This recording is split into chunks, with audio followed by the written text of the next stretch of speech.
Hello ladies and gentlemen, welcome back to 4Strategy Gaming, and what is this? A second strategy video in one day. Be still my beating heart. This is unbelievable. It's like the good old times, right guys? So another Protoss strategy today, courtesy of White Raw. We're going to be looking at a 5-gate push. We're going to talk about the 5-gate push. How does it work? Why is it effective? When is it effective? And exactly how do you go about doing it? So let's introduce our opponent. Again, this is another game between White Raw and Abver. So Abver is the Zerg opponent, and a 5-gate push from Protoss. Alright, so let's start off by going into White Raw's vision, starting things off very simply with the 9 Pylon. Now let's talk about, while we're going through these very beginning stages here, I'm going to follow along this wonderful probe, and let's just talk about the strategy. Generally speaking, what can we afford off of one base as Protoss? Generally speaking, we can afford 4 gateways, four unit producing buildings, basically, 4 production buildings, if you will. So that, lends itself to different combinations. You've got the 4-gate, and you've got 3-gate robo, maybe a 2-gate and a Stargate, depending on how expensive the higher tech unit that you're going to be building is. You can afford 3 to 4 production buildings off of one base.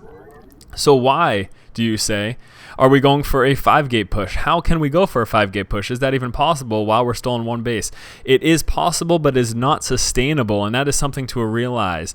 Going for those additional production buildings for an early, stronger push, even that 1 extra unit, with 2 or 3 more warp-ins, that's 2 or 3 extra units in your initial push. Going for that additional production building is not sustainable. You cannot do it consistently off of one base. You just can't afford it. It's not possible. That's the reason the standard is the 4-gate. The standard is the 4-gate because that's what you can consistently afford off of one base. So going for that 5th production building, that 5th gateway, what this does is it gives you that initial surge with a stronger army. You have a stronger army for your initial push, but you won't be able to sustain it forever, and you have to realize that. You will have to expand eventually to sustain it, and actually once you expand, you'll be able to afford more than those 5 gateways, but that's the point. The idea is that your initial push, if you kind of want to go for a knockout punch really early on, you go for that 5-gate, you're going to get that extra 1, 2, or 3 units depending on how many warp-ins you go with before you push out. And that is supposed to be enough. That's the idea. It's enough to kind of tilt the battle in your favor and make it so that you win. So this is going to be 1 base play. The last strategy we looked at from White Raw was 2 base play, going for that early harassment and denial of expansion for your Zerg opponent and then expanding yourself. That's what we saw initially. But again, this is going to be a 1-gate, one base 5-gate push. There we go, my words, they escape me. So the building order for the beginning here, we have a 9 Pylon. What's going on over here? Just a little Zergling harassment. We have a 9 Pylon followed up with a 12 gateway, 15 Assimilator, 18 Cybernetics Core, and then a 22 Assimilator. That warp gate research, that started at 24 supply. The opening, very standard. The great thing about something like this too is that this is not, you don't have to go into the fight deciding I'm going to go for a 5-gate. You can just play out however you want. You can play it out however you want. The opening is always very standard. After that Cybernetics Core, that's when you really make your main decision here. Having this Zealot on hold, doing a great job of preventing those Zerglings from running into your base, and then getting out that Stalker.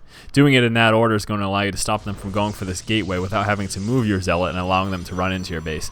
Oh, I want to make a quick note onto this too. First of all, we do see this expansion over here, but the general opening for units, it's a good idea to go Zealot, Stalker, Sentry. This will basically put you in the best position to defend yourself. The early Zealot to stop those early Zerglings running by, the Stalker to prevent the Zerglings from attacking bases out of the range of the Zealot, and then the Sentry to prevent really early strong pushes like a Roach push or a Baneling bust. Having that Sentry to force field the ramp, that's going to really save you against stuff like that. So what else do we have going on here? We've got 3 additional gateways. There's 4-gate, and there we go, that 5th gateway.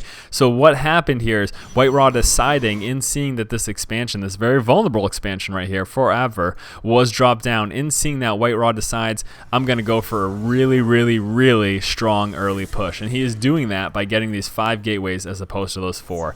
Now let's take a look at that build order, those general timings, after that warp gate research started. That was at 24, and then we saw a gateway at 29, 31, 31, and 34.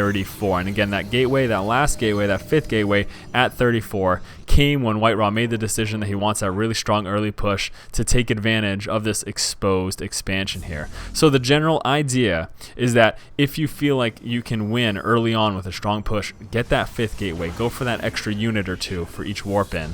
and push out. And you can see here White Raw also trying to defend himself rather than keeping, because realize, I'm going to pause this real quick here. The whole point of this is we're getting that extra 1, 2, 3 units, and that's supposed to be enough to tilt the battle in our favor. So we don't want to leave a unit at our base to defend if it's not necessary. So putting this pylon here defends our base while we're away.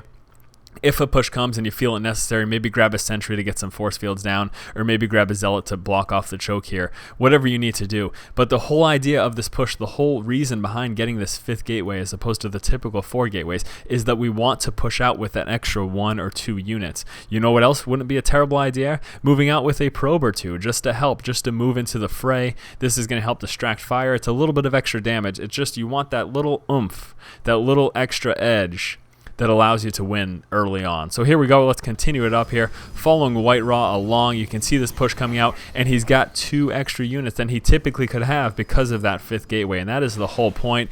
And here comes the push, and it's really important, of course, with this push. If you're going for something like this, it's really important to pay a lot of attention to your units. You need to make sure they survive and they're incredibly effective as much as possible. So having these health bars up, allowing you to pull back low units and try to save them, that's a good idea. Making sure you keep your zealots in the front, the stalkers in the back. Don't abandon your units either. Don't let your zealots run all the way off and get killed by a roach and a couple of queens. You want to make sure everyone is wholly effective and doing the most that they can, because again, the whole point of this, you can see here pulling that stalker back so he doesn't die to those 2 roaches. The whole point of this entire push is just moving out with those extra few units to try to give that KO really early in the match. That's the whole idea here. Now with this expansion defenseless, it's going to go down, and it'll be pretty much game over. That's the whole point. If you can manage to take out an expansion early in the game, you win. We talked about that in the last strategy video. It was a little bit different though. It revolved around a cannon harass early on, but this one revolves around that 5-gate early push. And again, you can see just how very effective it is. We have those extra 2 or 3 units from our warp-ins just because of the fact that we got that 5th gateway. And you might say, well, why do people not always go for 5 gateways? Why not just go for 5? Why not go for 6 gateways, 7 gateways? Again, the idea is that it's possible, but it's not sustainable. And we can see that exactly right here. Let's take a look at our warp gates here. They're all just about off cooldown. Now, once these are all off cooldown, look at the resources right here. You would not be able to fully produce out of all of these right away. It's not possible. These warp gates would come off cooldown and you would be short. You wouldn't be able to produce out of all 5. You just don't have enough resources. And again, that's the idea. You can do it. It'll work for those first 2 or 3 warp ins. You'll be able to have those extra units, but then eventually you just won't be able to afford it because it's, again, not sustainable. So that again has been another strategy video from me today for Strategy Gaming. That was a really weird exit right there. I don't know what's wrong with me today. So yeah, hopefully you guys enjoyed the video.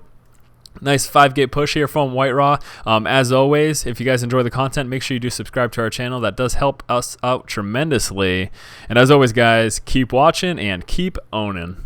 Was not up. He just went ahead and decided to continue what he was doing, and because he was so far behind in actually getting his spawning pool up, he had really no other choice but to keep going along with what he was doing. So that's kind of the general idea. Now over here you can see in White Raw's base, going to continue to macro up, and that's your plan. You know, if you stop this expansion and you don't die to a counterattack. Now that's the real big threat, and that's what we have to kind of realize. After this point, we stop the expansion. We realize the opponent's on 1 base. He's kind of in a bind right now. He can get roaches. He can try to deal with this. There's obviously options that he has.